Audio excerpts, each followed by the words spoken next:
Have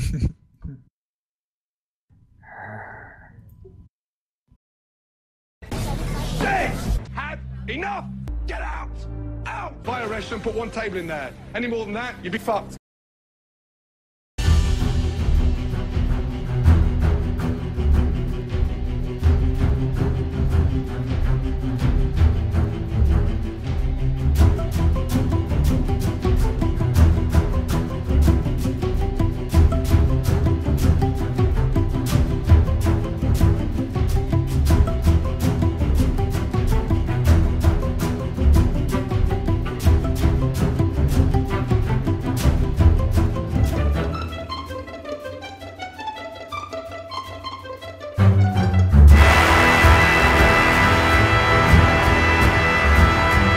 G'day guys, welcome to the AS2 International 3 profile / guidebook video.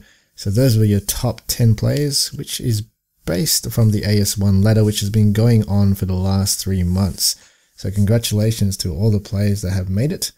So this is quite a special tournament because I think it'll be probably the last one that will be played because of other games and AS2 being a bit old and also having a lot of issues.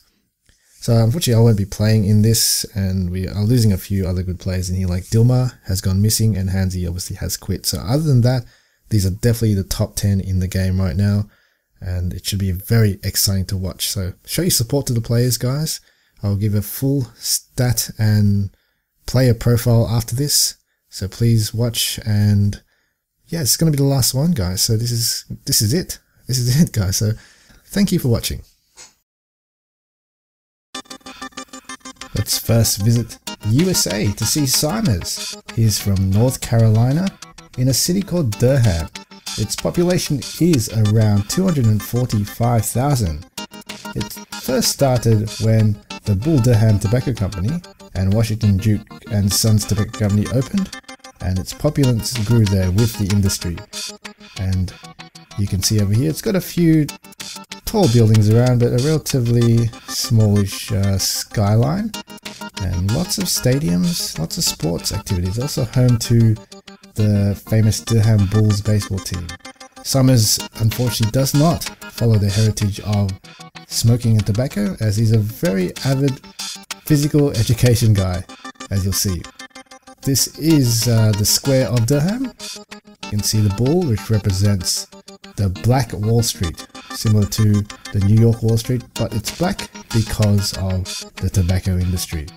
And there's the Marriott. Hopefully wish to visit one day and stay there. And this is the famous baseball area. I think maybe home to the famous team. Not too sure, but I'm sure Simers would have hit a ball or two in his life and will hopefully hit a home run in this tournament. So here's some personal information on Simers and also his game tournament ladder statistics and his favorite units. He's also a YouTuber, probably the only YouTuber which knows the game well in terms of competitive play, knows what he's doing. Well, I really like to watch him, he's the only one I watch. And he's got a wealth of knowledge up his sleeve in terms of how to play and win a game. He's also a pretty easygoing dude. He's got this aura about him that is pretty chill, but I wouldn't let that fool you if you're playing against him. He's definitely a tough competitor, probably from his sports. He's used to playing competitive stuff, but all in a matter of fun, as you can see from his laughs in the game. He understands the game very well, so he can get out of tricky situations, I think, no matter what gets thrown at him. So even if the meta does change in this tournament, I'm sure he will adapt quickly, as he's definitely adapted to the USA Rambos, as he likes to call them, elite marksman play spam. So he did quite well in the last international. He nearly took one game versus Pringles. I actually thought he would have won that game, but a few turn of events failed that Sherman missing that 75 about 10 times. So he definitely has the goods and the guns to win versus everyone. I'd say his strengths are perhaps more macro than micro. Being in his 30s, I think he's getting a bit at the slow end. So if you can keep up with the younger players who can micro the grenades, I think the map choice will be key versus Simers, where he can avoid a possible micro grenade war. So good luck, USA. Let's visit Scandinavia, Finland to be precise, to see Mr. Pringles in the small city called Koipoi. It has a population of about 110,000 and it's the 8th biggest city in the country. It's also known as a cultural centre of Eastern Finland. There's a few good schools in there, from kindergarten to doctorate level studies, and it is got a very good culture life apparently. Pringles does study physics at a university here, and this is the square where I think a few cultural events get hosted, and that is the town centre if I'm not mistaken. Very clean city, looks very nice, good standard of living in Scandinavia. You can see quite a few nice international companies in this little building. Canon, Fuji, interesting. Don't usually see that in Australia these days. Two companies having their own shop fronts, or the competing office. Anyway, this is the highway to the airport. Pringles will definitely be visiting here. He is going to possibly be working overseas, as physicists from Finland are very wanted in the future. So what to say about Mr. Pringles? I guess methodical and perfect gameplay are the two words to describe Pringles' game style. He's also known as the Japanese sensei, as he introduced the possibilities of Japan in competitive AS2 gaming. No one used to go them at all because it was too risky. When you're up against him, you can't really expect him to make any mistakes at all, as he usually times and plans every single byte to perfection, which is definitely a rare sight in AS2 due to its volatile payback resource method. He's also got fantastic micro and of course macro, and he will never overextend himself. It's one other thing which is very good about him. He will confidently give up majority flag caps at the start, hold one flag instead of two, until he can make sure his unit combinations are a sure bet for victory. He's also the champion of the reigning champion of the international series. Won the second one, the one before this, and is a favourite coming to this tournament, and he will be hard pressed to be beaten. The best chance I guess the other players will have is to make the RNG gods work in their favour somehow, and to play ultra aggressive and try beat him at micro and force the 50-50 plays, because I know there probably is a few better micro players than Pringles, but macro he's definitely the best out there. So also here's some special footage of Mr. Pringles. And this is Pringles. And this is for you. Ow. You're welcome. That's just mean. Now we're off to Germany, to a small little town, ignore the pronunciation, called Wüstenrot, to see Achantis. It is a town with about 6,800 inhabitants, and you can see it's a very small one. Basically fits on the whole screen, no skyscrapers and all. It's very hard to find any information about this town, but the Achantis will probably be in the restaurant somewhere eating Panata Schnitzel Wiener Art. I thought it was some sort of sausage, but it's actually like a chicken schnitzel, and that's a nice little resort area there which I hope to visit one day. Here is Achantis' stats, and on the bottom left hand corner that's his favourite food, called Panata Schnitzel Wiener Art. I'm not sure how you say it, but that looks like chicken schnitzel to me, and I really liked eating that when I went to Germany with beers. That was a great combination. In the centre you see a butterfly knife. That's the thing he likes to do before playing a game. So watch out guys, might just have the screen or something. So known by most of the competitive community as the apprentice of the well-known Staker, he's really yet to make a name for himself to eclipse his teacher's name really. So the last time we've seen him play was probably about a year ago in a qualifier. He was decent at macro, pretty good at micro, but there's really little seen of him as of late. His recent ladder performances have been quite good with a 4-1 lead, but those haven't been against the top tier players. So he does have something to prove, and hopefully this will spur him to pull up an upset in the tournament. He'll definitely need some sort of miracle to win versus the top players. Good luck. Now we're off to England to visit Nat at Stratford-upon-Avon, which is a market town, civil parish of South Warwickshire, England. It lies on the River Avon, some nice little cruises down there I guess with a canoe of some sort, and it's actually home to the playwright and poet William Shakespeare.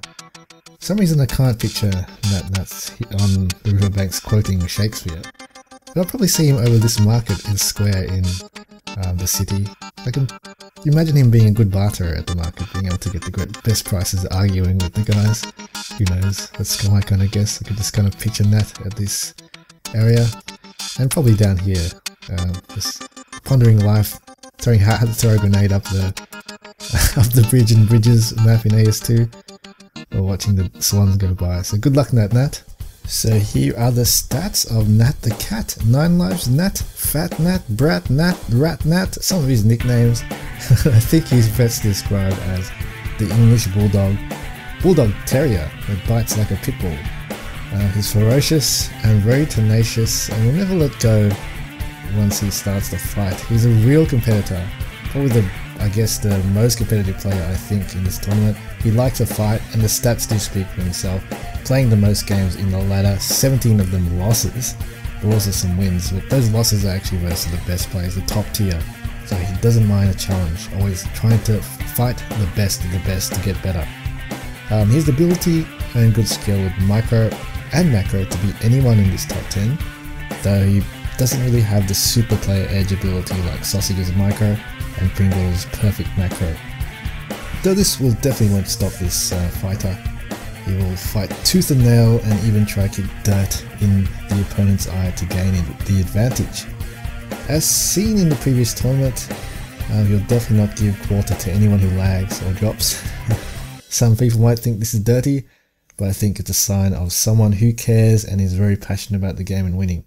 So if anyone wants to fight the most in this tournament, Nat will do so, even if he's tranquilized.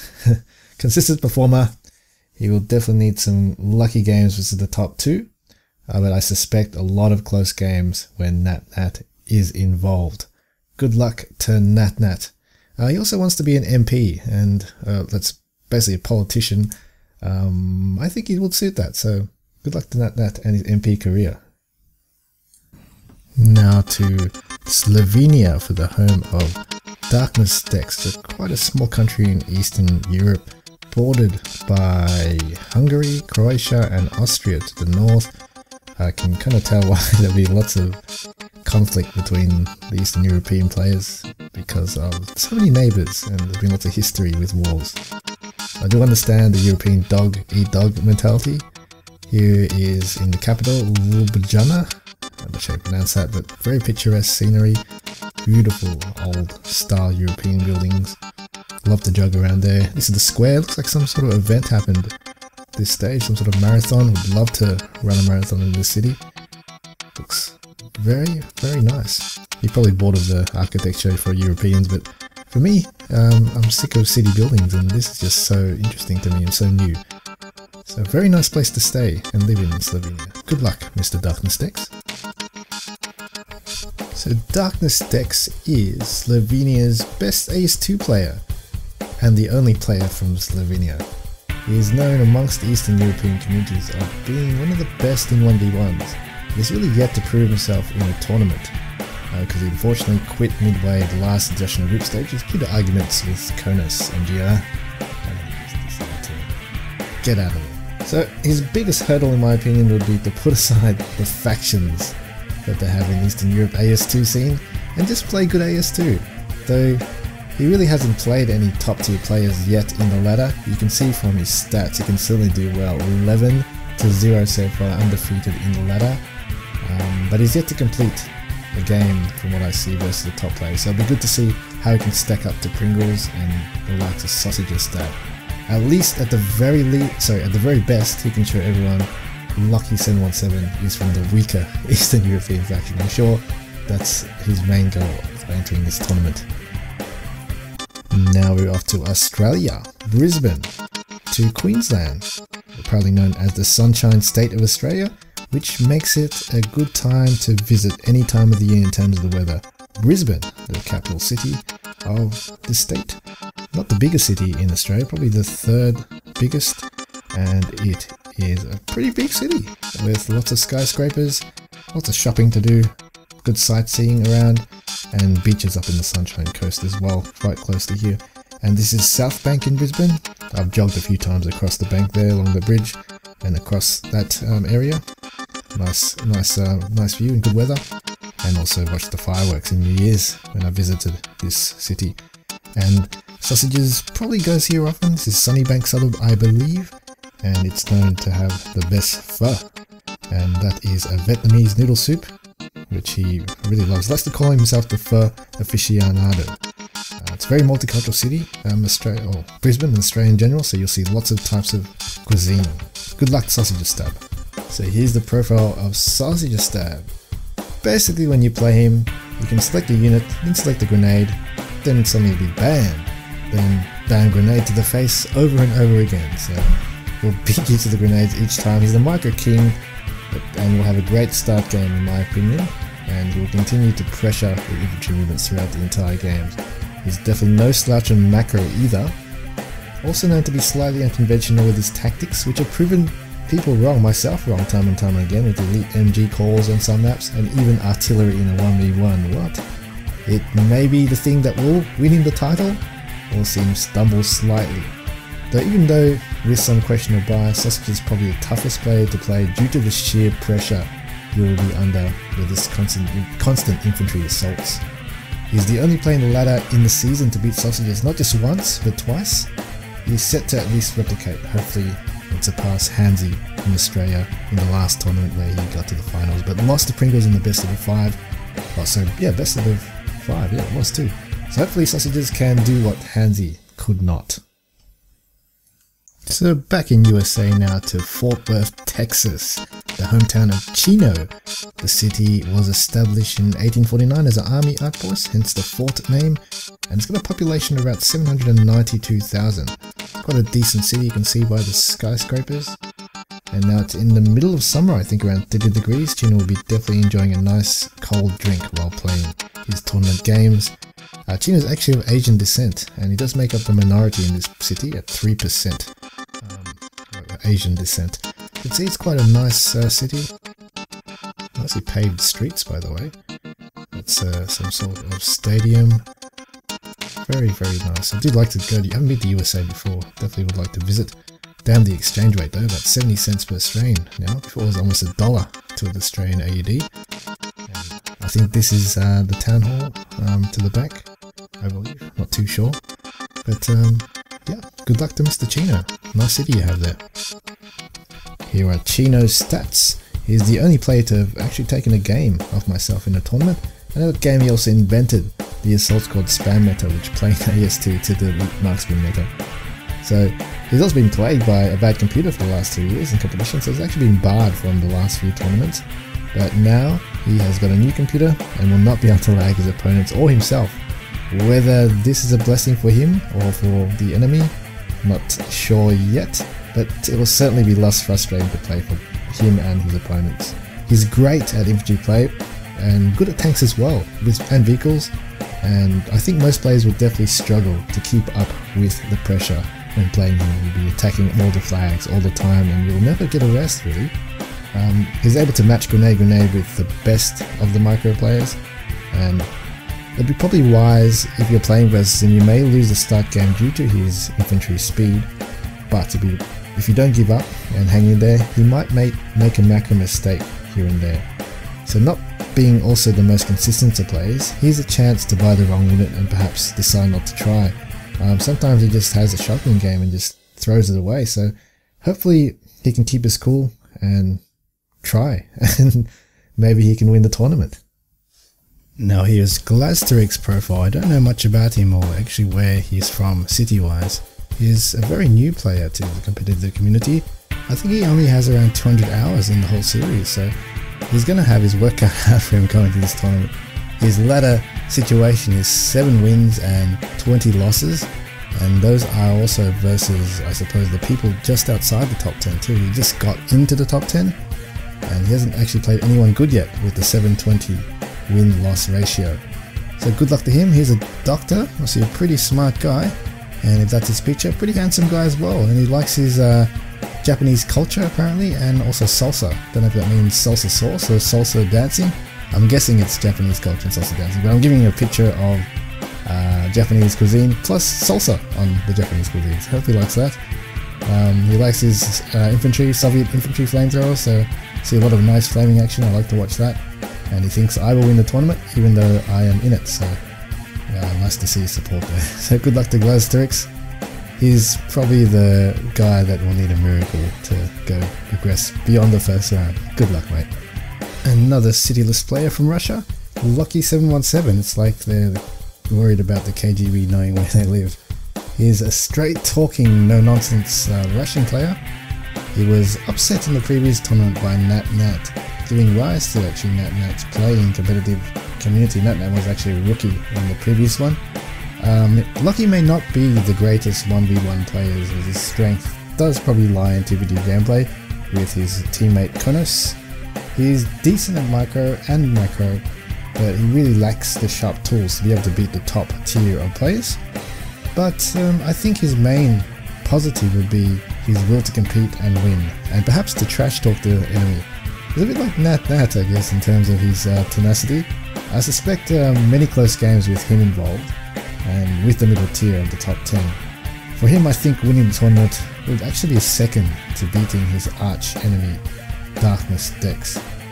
I, for one, will be getting out the popcorn for a possible trash talk breakout between the two Eastern European players, or factions as you like to call it. So plenty of Steam screenshots to laugh at and forum posts to watch out for, guys. So good luck to Lucky. He's definitely an entertaining player. Now we're back to Scandinavia, to Finland, for the hometown of the player Kazul in the city of Tampere. It's a pretty large city, the most populous inland city of any of the Nordic countries, housing 220,000 in the city to 300,000 or so in the urban areas. It's a city with a lot of mechanical engineering, automation and IT, health, biotech industries, and it is home to the last museums of the world dedicated to Vladimir Lenin. As you can see, thank God McDonald's is called McDonald's in Finland, not Macca's in Australia. And you can see Google headquarters in the background for Finland, alongst a very picturesque river with a mighty statue right there. This is further up down the road, by the way, so very nice city to be in. And last but not least, we have Kazul from Finland, who is relatively new to the competitive community. His debut in a tournament probably started when Pringles won the previous international. You usually see a spike of people from the same country wanting to follow in the footsteps of their countrymen, and there have been quite a few Finnish players in the competitive scene these days which are quite good, which we never saw any before. That being said, because the community is so small, that's why it's quite a few. It is dwindling, unfortunately. Like in Australia, the community has gone way down. No one's really playing, so we only got sausages stabbed before. In the previous tournaments, before the number 2 international, we had nearly half the tournament Australians. But here we go, ladder 14 wins to 1 loss, mostly versus, I guess, the mid to top tier, not the top, super top 2 players. So I think he might struggle versus the higher skilled in the top 10. But potentially can upset a few players, I think. So good luck to Kazul. Not much information on him other than that. I don't know, he's from Finland, really. So yeah, that's it, guys. Good luck to everybody in the tournament. Thanks for watching. Hope you enjoy watching the competitive play. And even if you don't, remember this is the last one. This is the last time you get to see it. Catch you later.